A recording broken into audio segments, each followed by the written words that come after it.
আকাশের নীল সীমানা জয় করেছিলেন তিনি, জয় করেছিলেন জীবনের সবচাইতে কঠিন সব চ্যালেঞ্জ। কিন্তু বিধাতা তাকে পৃথিবীর মাটিতে বেশি দিন সময় দিলেন না। তিনি রিয়ানা আফজাল, বাংলাদেশ বিমান বাহিনীর প্রথম দিককার সামরিক নারী বৈমানিক এবং সোর্ড অফ অনার অর্জনকারী এক উজ্জ্বল নক্ষত্র। মাত্র 28 বছর বয়সেই যার জীবন প্রদীপ নিভে গেল এক মার্মিক দুর্ঘটনায়। রিয়ানা আফজাল কেবল একজন নামকরা পাইলটই ছিলেন না, তিনি ছিলেন একজন তুখোড় মেধাবী কম্পিউটার ইঞ্জিনিয়ার। রাজধানীর উত্তরার বাসিন্দা আবুল কালাম আজাদের মেয়ে রিয়ানার গ্রামের বাড়ি বরিশালে। IUBAT থেকে CSE-তে গোল্ড মেডেলিস্ট রিয়ানা একই সাথে ছিলেন একজন চমৎকার কন্টেন্ট রাইটার। তিনি যখন বাংলাদেশ বিমান বাহিনীতে যোগ দেন তখন নিজের অদম্য সাহস আর নিষ্ঠা দিয়ে অর্জন করেন সর্বোচ্চ সম্মান সোর্ড অফ অনার।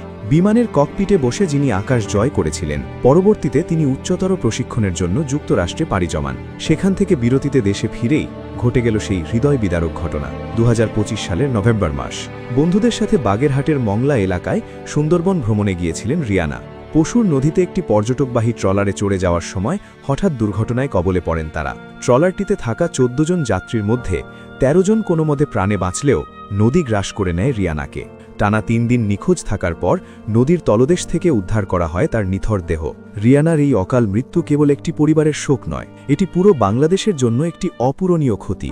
যিনি ককপিটে বসে 1000 ফুট উচ্চতায় বিমান নিয়ন্ত্রণ করতেন, মাত্র 28 বছর বয়সে নিয়তির এক নিষ্ঠুর খেলায় তিনি নিজেই হারিয়ে গেলেন না ফেরার দেশে।